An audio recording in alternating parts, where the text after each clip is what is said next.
Boa tarde, mais uma vez com vocês, Conexão Ambiental. Hoje temos o prazer de estar nas dependências do Laboratório de Pesquisas de Ciclo de Vida na Universidade de São Paulo. Estaremos entrevistando a uma pesquisadora de longa data, com vários trabalhos já realizados, que nos vai falar sobre esse tema da pegada hídrica. Rita, podemos dar todo o nome ou só falar Rita Monteiro? Meu nome inteiro é Rita de Cássia Monteiro Marzullo, mas para divulgação é Rita Monteiro. Rita Monteiro.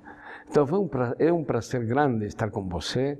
Eu te conheço faz um tempo, mas queríamos que todo mundo te conheça. O mais importante é que nos conte um pouco de tua história. Eu sou engenheira química, eu me formei em 87. E eu comecei a trabalhar em empresas multinacionais no departamento de planejamento estratégico. Então, minha área sempre foi planejamento estratégico. Eu trabalhei 10 anos em planejamento estratégico de multinacionais como Shell e Elf. E dentro da área de planejamento estratégico, eu desenvolvi sistemas de informação para tomada de decisão da grande diretoria e presidência, né? Só que, na época, em 92, a variável ambiental não era considerada uma estratégia para a empresa, né?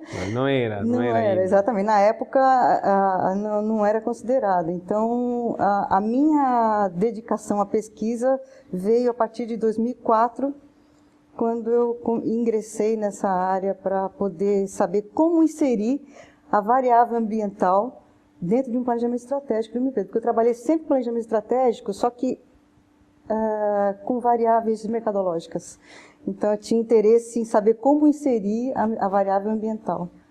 E é assim que eu procurei por onde começar, né, a pesquisa, para como inserir a variável ambiental, né, e encontrei a metodologia de avaliação do ciclo de vida.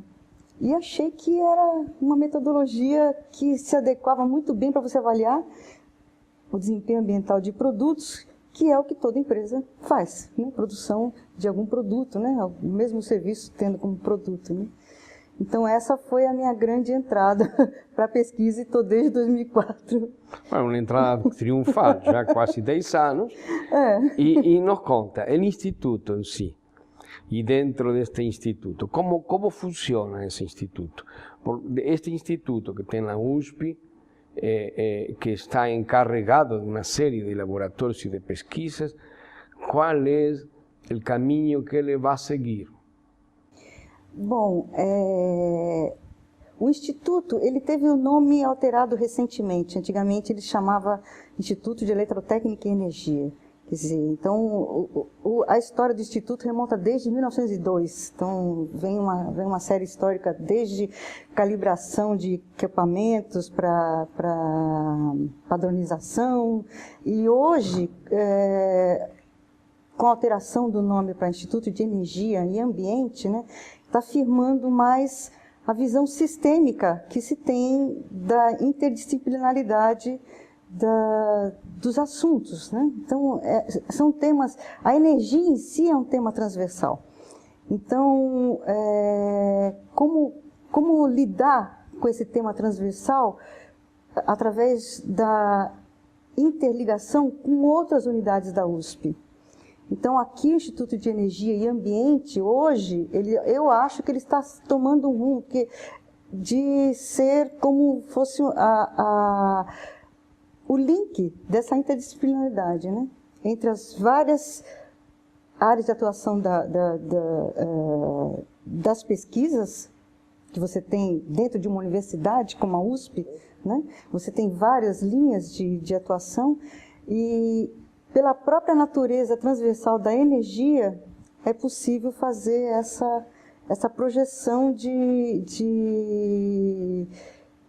visão sistêmica, que é o que mais seria o mais importante nessa fase de sustentabilidade que nós estamos vivendo, no caso, né? Sim, a sustentabilidade, como hoje, podemos dizer que é o top. de la questão global. Não estamos falando simplesmente do Brasil, estamos falando do global. Agora, você falou uma questão muito interessante, que é sobre essa questão transversal, que poderia vir a executar e que está executando o Instituto. Mi pergunta é, nessa questão, para a competitividade, seriam todas as disciplinas tecnológicas? Em todas as disciplinas tecnológicas. Ou seja, aqui o Instituto, por ser Instituto de Energia e Ambiente, ele está focado em divisões científicas relacionadas à energia, né? Mas isso é uma questão talvez estratégica depois como que vai lidar, mas essa transversalidade ela já existe por si só, pela questão energética. Mas nessa questão da energética nós temos também a energia obtida através do sistema hídrico. Sim. E temos também a de los fósseis. Sim, sim. E também das tecnologias mais corretas ambientalmente, como seria a da biodigestão, o biodiesel, etc. Entraria isto também? Sim, está tudo relacionado. Então estamos tranquilos. Agora eu fiquei mais tranquilo e todo mundo ficou mais tranquilo. Sim, tudo relacionado. Para não estar focado, porque a energia é todo, né? Não, é energia. Nós somos uma energia. É energia no sentido da palavra mesmo de fonte de energia mesmo, né? Então você tem diversos recursos, diversas fontes, aí entra planejamento, né? E entram critérios de planejamento, gestão. Então tudo isso tem que estar relacionado. As decisões políticas, inclusive, sobre os investimentos públicos, que são hoje um tema que antigamente não estava muito vinculado à eficiência, hoje os investimentos também estão procurando essa eficiência. Si no tenemos eficiencia de esos recursos, los investimentos pueden ser mayores o menores. Ahora, el laboratorio en sí, ¿cuál es su desafío? El laboratorio sobre análisis del ciclo de vida. Bom, esse laboratório aqui, ele foi implantado com o apoio do CNPq, um projeto em que nós temos como desafio maior fazer os inventários dos sistemas energéticos brasileiros, né? Em uma questão de avaliar, que a gente tenha condições de avaliar o impacto. Porque a energia, ela entra em todas as fases do ciclo de vida de qualquer produto. E a partir do momento que nós tivermos essa condição de fazer de começar, né, a ter os inventários regionalizados, nós teremos maiores condições de fazer avaliações de impacto com mais precisão. Então, esse é o nosso principal desafio, fazer primeiro os inventários do ciclo de vida de sistemas energéticos do Brasil, com a composição da matriz energética brasileira, para depois começar a parte de avaliação de impacto. Não seria só das matrizes, seria também de toda a diversidade, porque nós temos também das PCH, das pequenas centrais hidrelétricas, temos as pequenas. Sim. Ou seja, não seria só no macro isso. Não, seria a questão do micro. Tanto que uma das diferenciações que nós temos aqui em nossa linha de pesquisa é que nós tentamos levar a avaliação de impacto a nível local. Porque a avaliação de ciclo de vida, ela avalia o potencial impacto a nível potencial. Potencial. Então, é uma avaliação potencial de tal impacto.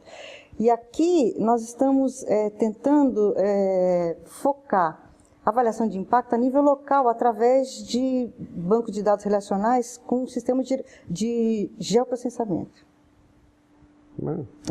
Então, acho que esse é um grande desafio. Sim. Você está pretendendo muito. Sim, eu acho que esse é o principal. Eu acho que é um desafio que vale a pena, porque à medida que você começa a avaliar impactos locais, você tem como ter melhores condições de remediar ou tentar mitigar aquele impacto, do que uma coisa global. Muito bem, nós estamos falando aqui do impacto ambiental e do custo ambiental. Como fica? Porque nós temos o impacto e temos o custo. O sea, depende da energia que utilize, qual é o meu processo, qual é a minha fonte de energia primária para a transformação em energia, certo? Elétrica ou a outra, eu vou ter também um consumo ambiental. Ou seja, se eu tenho carvão, vou ter um consumo de carvão, tenho um consumo ambiental além do impacto. Se vou consumir petróleo, também vou ter. E se vou à questão da bioenergia, por exemplo, eu não teria também as matrizes que permitem converter em energia o resíduo? Uma pergunta, eu quero saber. Sim, sem dúvida. Para você obter uma energia, você precisa de uma transformação de alguma fonte. Sim, você quer transformar uma matéria energética por energia. É sempre um processo de transformação. Isso é uma transformação. E para essa transformação você tem várias fontes. Você tem diversas fontes. Para você obter a energia necessária que você quer, você tem a opção de escolha. Tanto que a matriz energética brasileira ela tem uma vasta opção, mas aquilo é questão de você direcionar qual opção você vai utilizar em termos de planejamento, né? E aí você precisa ter critérios para ter esse planejamento. E aí à medida que você tem uma diversidade de recursos, né, você precisa ter critérios para compor a sua matriz a partir... Você vai compor a energia necessária para o seu uso, a matriz que vai fornecer a partir de alguns critérios. E o que nós pesquisamos aqui é que o critério ambiental pode ser um critério relevante para a composição. Bom, se estamos falando de análise do ciclo de vida, já passa de relevante, né? Já estaríamos no fundamental. Então, entrando justamente nisso, na questão da análise do ciclo de vida. Você está falando da análise do ciclo de vida em matéria energética. Sim. Mas nós temos uma análise de ciclo de vida também, na produção e temos no consumo. Como chegamos ao consumo disso? Até agora falamos da produção, não? Sim. Mas assim, transformamos para produzir. Produzimos para o consumo. Sim. Então, como nessa escala, depois da geração, da transformação, da geração, eu tenho o produto com a energia e vou levar esse produto da energia ao consumo. E este consumo nós lo podemos dividir em diferentes sectores. Como entra o ciclo de vida nisso? Então, vamos começar dividindo pelas duas formas de energia. Então, eu teria a energia elétrica e eu tenho a energia... térmica. A energia para o motor, né? Para o motor, para o motor. Então, seria os combustíveis, vamos dividir assim, os combustíveis como uma fonte energética. E aí, para os combustíveis, eu tenho uma grande quantidade de recursos, né? Para servir para essa fonte energética. E eu tenho a energia elétrica, que eu também tenho uma fonte grande de recursos. Então, os dois tipos de energia, eles possuem a fase, né, de produção, e, desde a extração da matéria-prima para a produção, tal, até a fase de uso. Os dois tipos de energia, eles possuem diferentes fases de uso.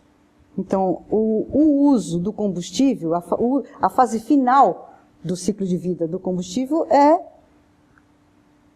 a eficiência energética do motor que vai rodar, que vai consumir aquele combustível e vai transformar aquele combustível em trabalho e emitir algumas substâncias para o ar, né? Digamos. Né? Então, essa seria o final da fase do ciclo de vida de um combustível. Né? Então, pensando nisso, aqui nós temos aqui do lado um laboratório de eficiência energética de motores, né? com dinamômetros de rolo que dá para fazer essa eficiência junto com a caracterização dos gases que estão sendo emitidos. Então, essa é a fase final do ciclo de vida de um combustível, no caso. Então, você vê a fase de produção, você avalia produção, a extração da matéria-prima, que, por exemplo, uma bioenergia, a matéria-prima ela vem da agricultura, né? E aí você estudamos toda aquela parte da agroenergia. Sim, na indústria de álcool e açúcar se está usando já faz muitos anos. Isso, então seria a fase da extração da matéria-prima, o que é necessário para se ter essa agroenergia também, quais os impactos causados, e passando pela fase de produção dessa energia até a fase de uso, que é a queima do combustível no motor. No caso da energia elétrica, a fase de uso seria a sua matriz energética particular, o que cada um tem como matriz energética em casa, né? Então, que tipo de energia? O sistema do Brasil ele é todo interligado, energia elétrica, mas você consegue compor os tipos diferentes de entradas que tem, até você saber individualmente o uso, né? Então, até aquela fase do uso, que a energia chega aqui pela minha tomada, é o meu uso final da energia que foi transformada. E aí, cada um tem um tipo de uso. Então, tem gente que opta em ter chuveiro elétrico ou tem um chuveiro a gás. Então, depende da matriz energética de cada um, na sua própria residência, que vai caracterizar o uso dessa energia. Porque são duas funções, mesma função, que é tomar o banho, você pode optar por ter um chuveiro elétrico ou um chuveiro a gás, então, no caso. Aqui há uma questão que eu te perguntei e que está mais ou menos hoje no Brasil, em São Paulo particularmente, muito o debate do uso da energia de los residuos, né? El famoso ganho energético sobre la queima de residuos domiciliarios. ¿Cómo está eso desde el punto de vista de la avaliación? Porque no tenemos mucha experiencia, eso sería nuevo en Brasil, ¿eh? ¿Cómo está la cuestión de la energía eléctrica producida y también otra, ¿no? Porque ahí no estaríamos el gas también como aprovechamiento sobre la utilización de la queima de residuos? Não, incineração não isso, seria queima. Isso existem grupos pesquisando aqui, né, que eu sei, sobre essa transformação de energia por resíduos, né? Eu não sei exatamente que pé que está a pesquisa dele, mas existem já grupos formados aqui para cada área energética de desenvolvimento. Agora, como estudar a avaliação de ciclo de vida desse tipo de energia também está no escopo, né? Não tá fora do escopo do nosso laboratório. Mas nós não iniciamos ainda a minha área é mais a pegada hídrica mesmo. Não, porque além disso é algo novo, é praticamente uma novidade. Sim, mas existem grupos já estudando essa transformação de energia aqui no Instituto de Energia. Muito bem. Você falou da questão hídrica. Então nós estamos falando, já entramos no tema, né, da pegada hídrica. Como é isso? Como está isso? Bom, primeiro explicar o que é a pegada hídrica, porque eu sei que é a pegada hídrica, mas é o público que tem que saber. Sim. Então, existem atualmente duas abordagens para esse mesmo termo, pegada hídrica. Então, esse termo, pegada hídrica, ele começou a ser utilizado para caracterizar a necessidade hídrica que alguns países suprem importando produtos de outros países. Então, países que não têm condições de produzir, porque não tem a quantidade de água disponível necessária, importam esse produto de outro país e com isso está vindo aquela água virtual. Então, nós exportamos muita água virtual. A pegada hídrica ela começou a ser utilizada nesse contexto de água virtual, ou seja, a tendência que os países têm de suprir a necessidade hídrica através da importação de produtos. E isso começou a ser estudado pela Water Footprint Network através da soma dos volumes de pegada azul, verde e cinza. Ou seja, eles têm uma metodologia que eles caracterizam a água em azul, se ela é capturada de rios, lagos ou água subterrânea. Curso. É isso, caracteriza a água verde como uma evapotranspiração necessária para a cultura de qualquer cultura, a precipitação. E a água cinza seria a necessidade de... Reuso. Não, a água cinza, eles caracterizam a água cinza, a metodologia deles, como sendo aquela quantidade necessária para você diluir o seu efluente de modo que ele fique dentro dos parâmetros exigidos por lei. Então, essa seria a água cinza. Quanto de água que eu vou precisar para diluir aquela carga ambiental que está no meu efluente? E nisso, o que eles é feita só uma soma de volumes de água. Então, por isso que você vê muitos números divulgados. A pegada hídrica de um bife é tantos metros cúbicos, a pegada hídrica de tal... É uma quantidade de água, um volume só de água. E aí começaram a aparecer vários tipos de metodologia no mundo. Inclusive, a metodologia de avaliação do ciclo de vida, ela faz avaliações de impacto. E a ISO, normas internacionais, dentro do Comitê de Avaliação do Ciclo de Vida, começou a desenvolver uma norma de pegada hídrica, só que numa abordagem diferente desse que é utilizado hoje pela Water Footprint Network. Essa norma ISO, que é a ISO 14046, ela está embasada na metodologia de avaliação do ciclo de vida e ela visa basicamente avaliar o impacto. Então não seria uma água virtual, seria um impacto virtual, né? Porque pior do que você ter uma água que foi exportada é o impacto que ficou aqui enquanto aquele produto foi exportado. Claro, sim. Então, sim. E outra coisa também que é questionável é que se você contabiliza só o volume de água, é diferente você ter uma quantidade de água, um produto, uma quantidade de água capturada de um lugar que tem abundância hídrica e de um lugar que tem escassez hídrica. É totalmente diferente. Claro, os valores também mudam. Não, os valores podem ser o mesmo, mas esse valor não estou falando do valor econômico. O valor ambiental. Sim. O valor ambiental é diferente. Exatamente. Agora, essa captura de água de um lugar onde tem abundância hídrica é muito diferente o significado que ela tem de um lugar que tem escassez hídrica, para produzir o mesmo produto com o mesmo volume. Então, são representatividades diferentes.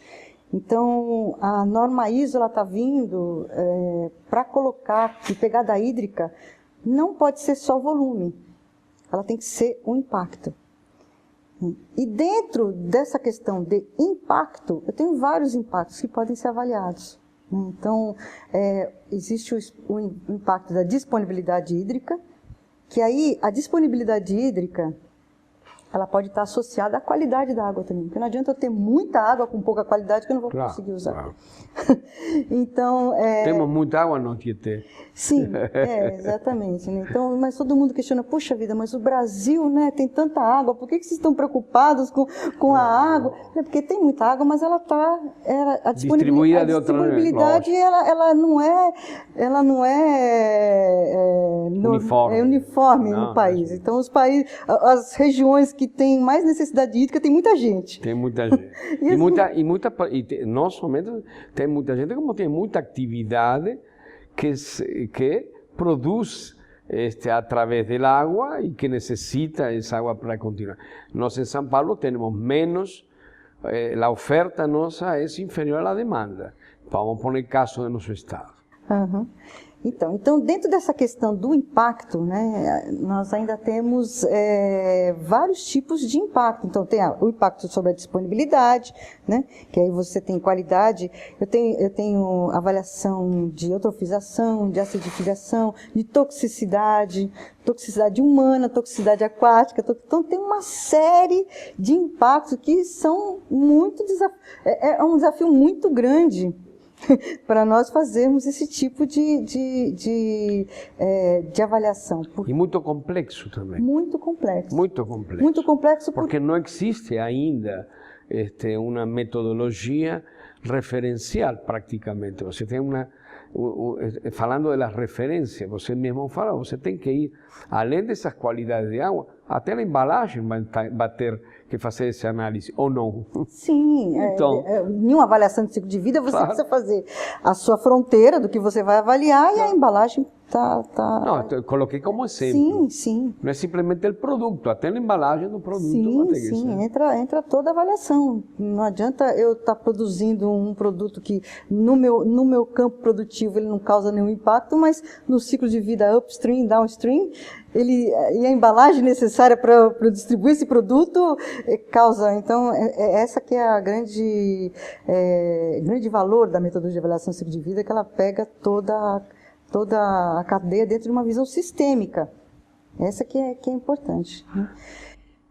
Agora, uma questão que é importante que todo mundo conheça. Nós estamos falando de teu trabalho e do trabalho do laboratório dentro do instituto, mas fora, como se está trabalhando isso aqui no Brasil, fora deste ambiente, o laboratório e o instituto? Bom, o Brasil, ele tem o Programa Brasileiro de Avaliação de Ciclo de Vida, né, que é um programa instituído pelo IBICT, pelo Inmetro e pelo Ministério de Relações Exteriores. Então, através desse programa, nós estamos tentando fazer... O laboratório participa ativamente da equipe técnica desse programa, e nós estamos tentando regionalizar os dados para o inventário brasileiro, inventário de ciclo de vida, né? Porque atualmente nós temos à disposição dados internacionais para se fazer uma avaliação de ciclo de vida, mas todos nós sabemos que o impacto é potencial da avaliação, mas nós precisamos ter os dados regionalizados. Claro, nosso impacto não é igual ao da Suíça. Não, os impactos, eles dependem dos dados. Para você fazer a avaliação de impacto, você depende da base de dados. E eu fazer uma avaliação de impacto com base de dados suíça, eu vou estar avaliando... Nada. Exatamente, eu vou estar avaliando um potencial assim, muito irreferencial. Irreferencial. Só metodológico. E essa também é uma das questões que nós temos aqui do nosso laboratório, né? Que nós acreditamos que cada processo, cada indústria deveria fazer o seu próprio monitoramento do seu inventário gate to gate, né? Que é o monitoramento das entradas e saídas. Mesmo as saídas para as emissões atmosféricas, para o rio, se cada um tiver o seu inventário gate to gate dentro de um abordagem de inventário de ciclo de vida, que o inventário de ciclo de vida ele é diferente de um inventário de gases de efeito estufa, por exemplo, que a maioria das empresas estão fazendo hoje, né? Estão fazendo inventários de gases de efeito estufa para saber quanto que emitiu. Um inventário de avaliação de ciclo de vida ele já engloba os dados de efeito estufa. Então, ele estaria englobando as emissões atmosféricas, as emissões para a água, as emissões para o solo, que está dentro do padrão de um inventário de ciclo de vida. Então, a partir do momento que as empresas começarem a monitorar o seu próprio inventário, que é monitorar os seus aspectos, né, ela vai ser capaz de saber, mas ter conhecimento do tipo de impacto que o próprio campo dela pode causar, além de se completar a análise, de fazer do berço ao túmulo, né, ela vai ter essa noção. E nós temos um projeto de capacitar as empresas, de fazer inventário de ciclo de vida. Essa capacitação, não sei se está em andamento, mas como a indústria, por exemplo, e também a agricultura, né, óbvio, especialmente a indústria, como ela se comporta perante essa proposta, não somente da capacitação, sino da aplicação? A avaliação de ciclo de vida está muito incipiente no Brasil. Então, nós estamos num estágio muito embrionário. Existem pouquíssimas empresas que estão se preocupando em fazer a avaliação de ciclo de vida de seus produtos, né? Uma das empresas, as empresas elas não têm a cultura de se fazer uma avaliação de impacto nesse nível. Ainda está muito incipiente no Brasil. Mas eu acredito que seja uma questão também de evolução sustentável. É uma maneira de... É uma mudança... Eu falo evolução porque eu não acredito em desenvolvimento sustentável, eu acredito em evolução sustentável. Porque evolução seria um processo de mudar a maneira de pensar e de agir. Não é só desenvolver-se. Então, as indústrias têm que começar mudando a maneira de pensar e agir. E a partir que elas começam a ter essa visão de evolução, ou então se preocupar mais com as próximas gerações de maneira real. E não só para o marketing. Não para o marketing. Exatamente. Ela vai ser capaz de fazer esse monitoramento, que não é um monitoramento o gate-to-gate, é entradas e saídas que ele precisa saber. Ela precisa monitorar o que entra e o que sai do campo dela. Então, essa é a questão do processo evolutivo de mudar a maneira de pensar e agir. E algumas empresas, eu sei que já tem essa visão, né, de monitorar, de tentar diminuir, de tornar o processo mais eficiente até.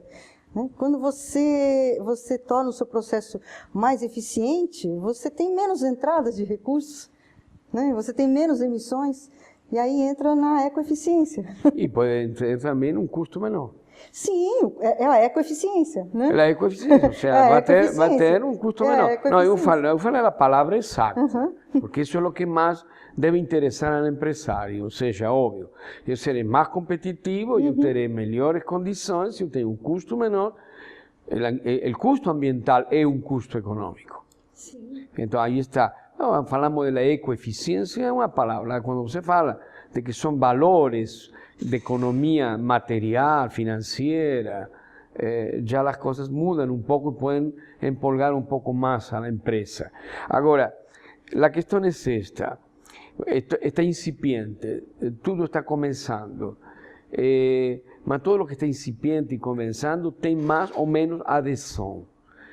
Qual é a adesão que se tem? Ou seja, nós temos uma abertura dos sectores ou nós temos um fechamento desses sectores. Ou seja, se está abrindo o setor produtivo do Brasil, está ouvindo, está pensando, ou ele diz não.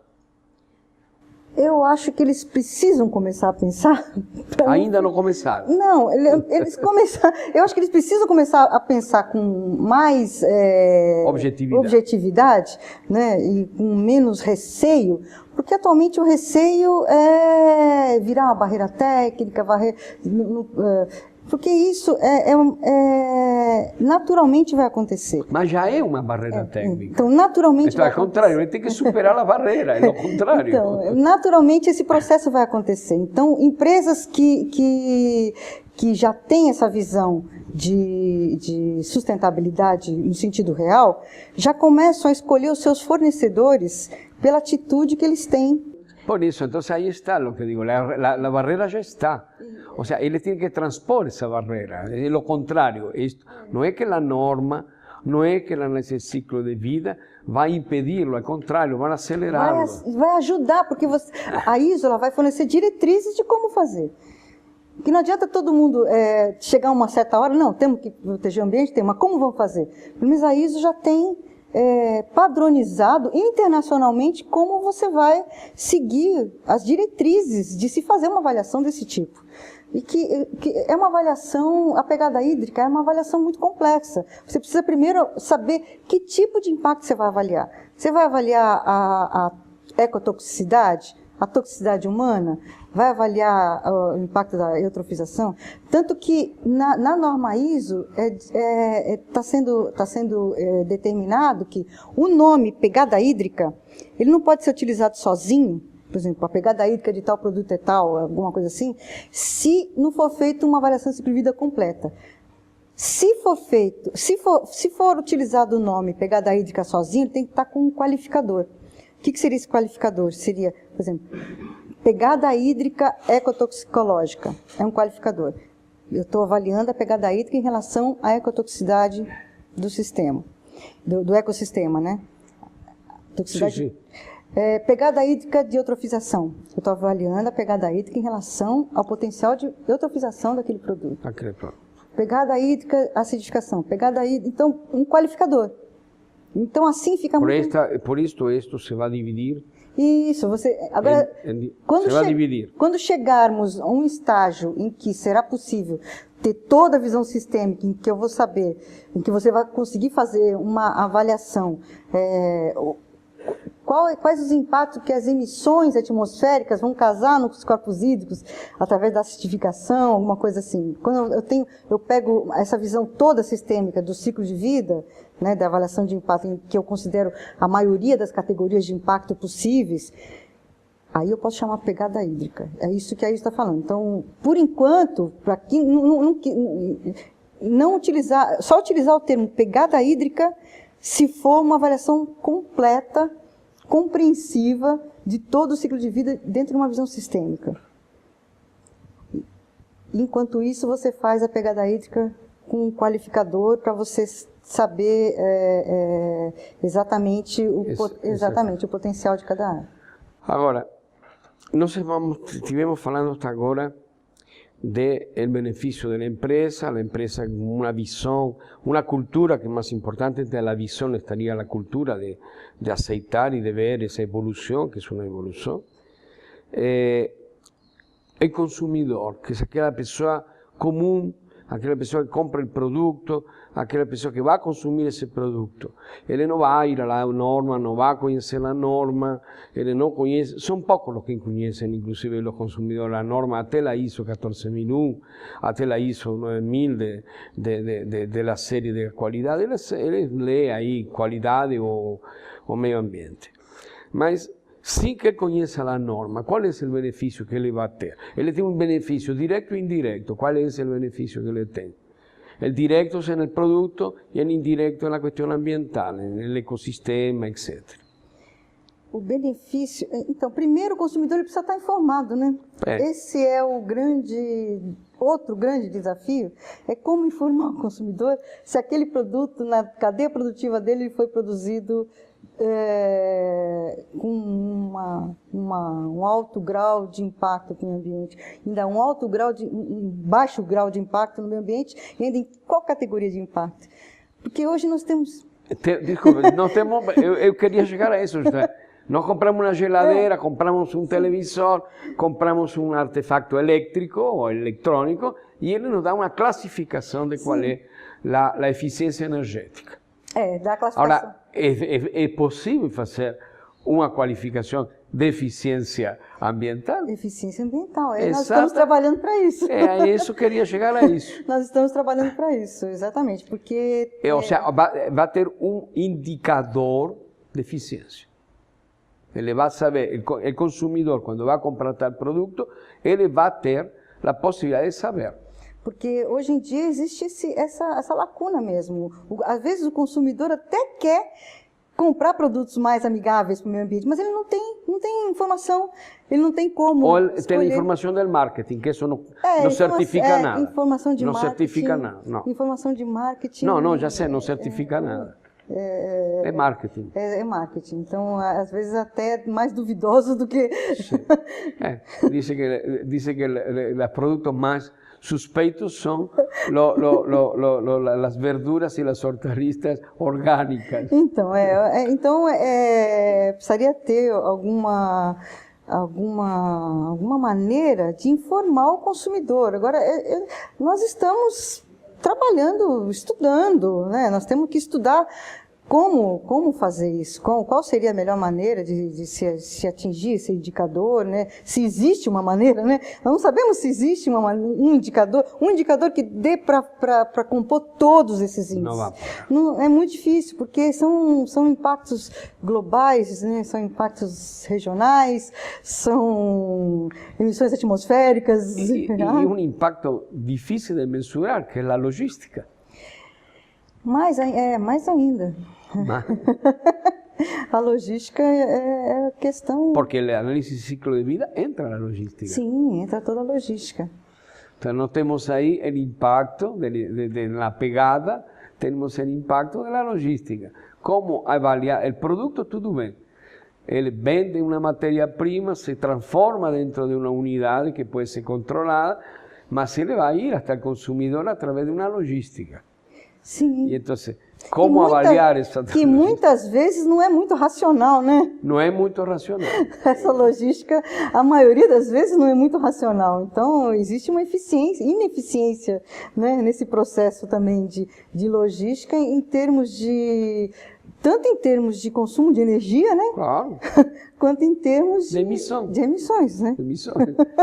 Estou falando que é um tema muito complexo. Sim, é muito complexo. Eu, a verdade, é que me sinto realmente maravilhado de estar em frente a uma pessoa, porque não são muitos os pesquisadores que poderiam dizer, vou enfrentar o desafio. Praticamente é um desafio tremendo, né? É um desafio se você faz uma listinha, se faz uma listinha de lo que entra em um copinho, um simples copinho, não é nada. Você fica aí, vai encontrar com uma lista, primeiro de 10, depois de 20, depois de 30, depois de 50 questões que você tem que analisar.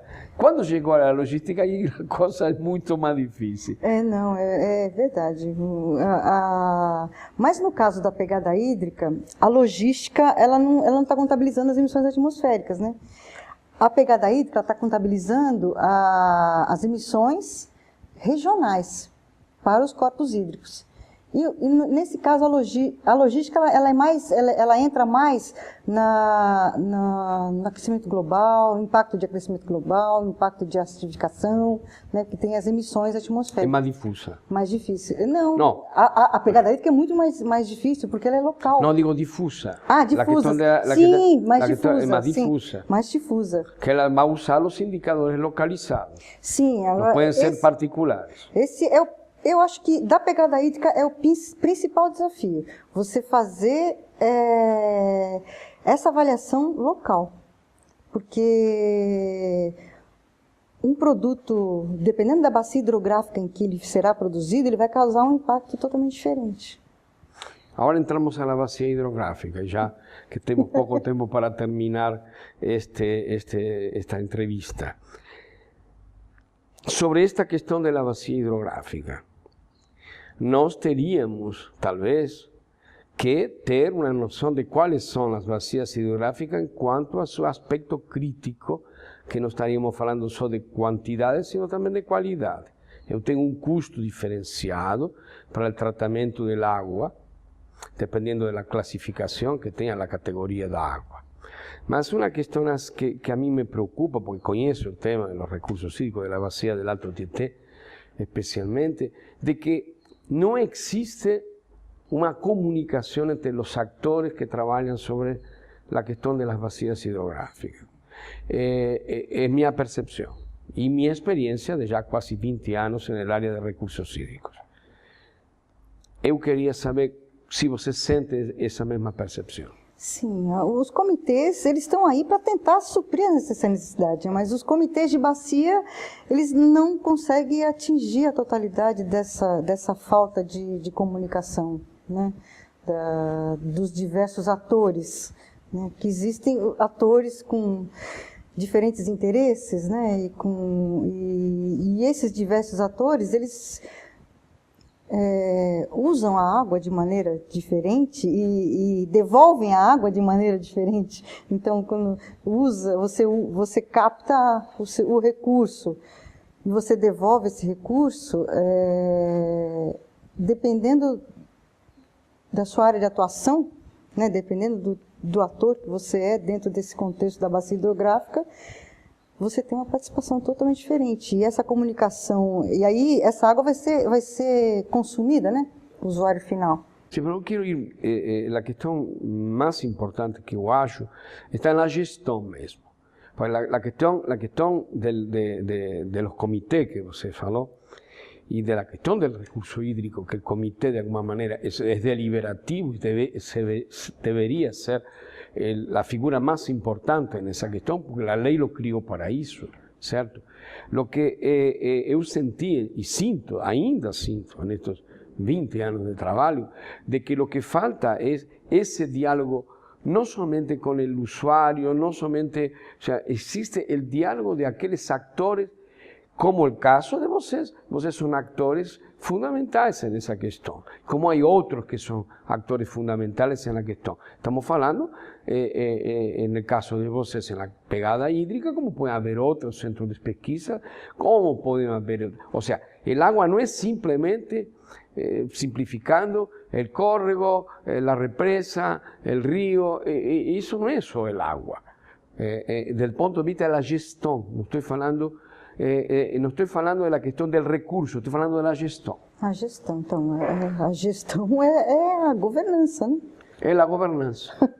Então você tem essa governança, a governança da água, ela precisa ter critérios, né? Eu te faço essa pergunta por lo seguinte: está surgindo uma ideia recente da criação da Agência Estadual de Águas. E essa iniciativa não é pública, é uma iniciativa privada sobre essa questão. Privada. É privada. É um furo de reportagem no que estou falando, porque isto se criou esta semana. Essa ideia surgiu esta semana, inclusive fui motivado a participar de uma pequena reunião sobre isso, e justamente se fala dessa questão. O sea, la gobernanza. Y todos llegaron a la conclusión de que no hay una gobernanza sobre la cuestión de los recursos hídricos. Não, a governança,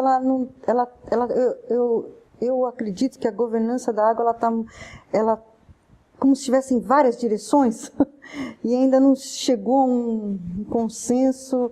E é um diálogo. É um diálogo, exatamente. Não há um consenso porque não há um diálogo. Não tem um diálogo, Então, e eu acho que às vezes faltam critérios para a tomada de decisão também.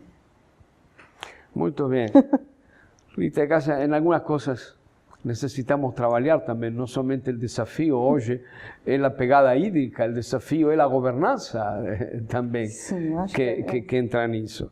A governança acho que é o principal desafio. A pegada hídrica, a governança vai ter que gerenciar a pegada também, hídrica dos produtos. Eu quando estudei no Japão, estávamos falando sobre a gestão de uma série de questões lá, porque fui a fazer simplesmente especialização em planejamento estratégico, e um professor que eu tinha, um japonês, tinha trabalhado durante 5 anos no Rio de Janeiro para uma empresa japonesa, e ele conhecia um pouco nossa cultura.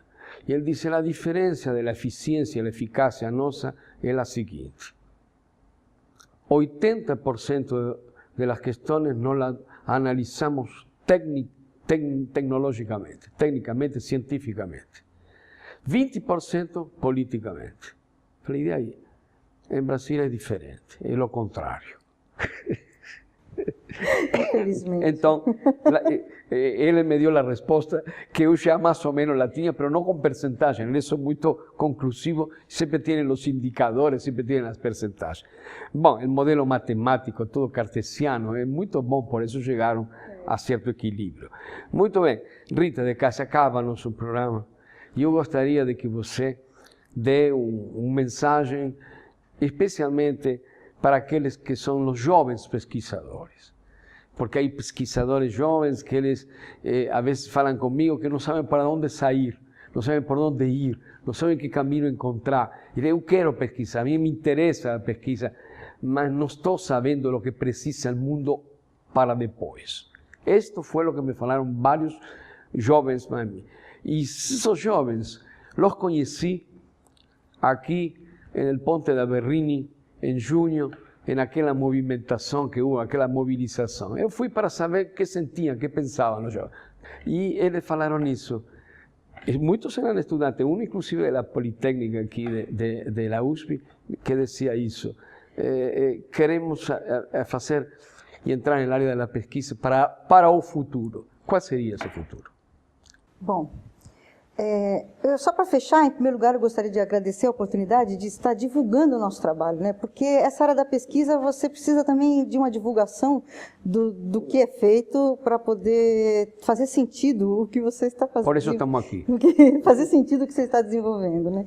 E para os jovens, eu diria que a pesquisa, qualquer tipo de pesquisa, ela demanda de muita dedicação e tempo, né, primeiro.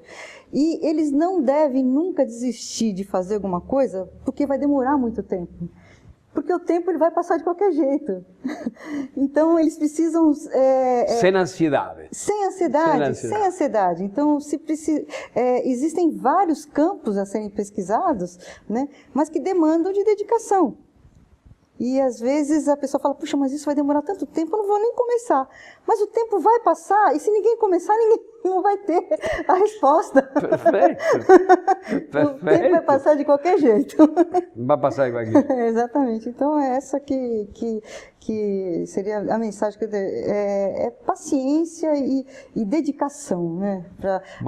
É muito vasto o campo. Estamos começando, existe um campo muito grande para avaliar impactos causados pela simples existência de um produto, porque você tem que pensar no ciclo de vida dele todo e não simplesmente na produção dele isolada. Bueno, Rita, muito obrigado. Obrigado, eu que agradeço. Eu espero voltar a encontrar-nos, a fazer outros trabalhos e é importante esse trabalho e queremos e estamos apostando para que ele realmente seja um sucesso. Uno de los tantos sucesos que históricamente consiguió la Universidad de San Pablo con su centro de pesquisas y que este seja mais um. Para o público, muito obrigado. Este espaço faz muito para a cultura que nós necessitamos ter. Nós necessitamos entrar mais na reality de todos os dias e de nosso futuro. E nosso futuro começa, como se começa nesta casa, por la capacitação, por la pesquisa e pelos resultados para o futuro. Muito obrigado, um bom fim de semana e até nosso próximo dia, na próxima sexta-feira, neste mesmo canal. Boa tarde.